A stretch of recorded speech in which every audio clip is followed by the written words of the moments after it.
ما شاء الله يحصل لنا كل المنى الله الله وجعلنا اللهم من علمائك العاملين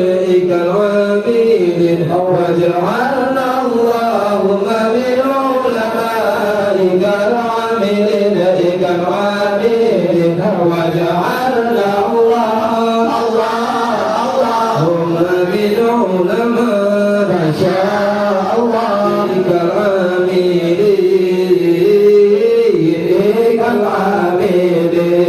الله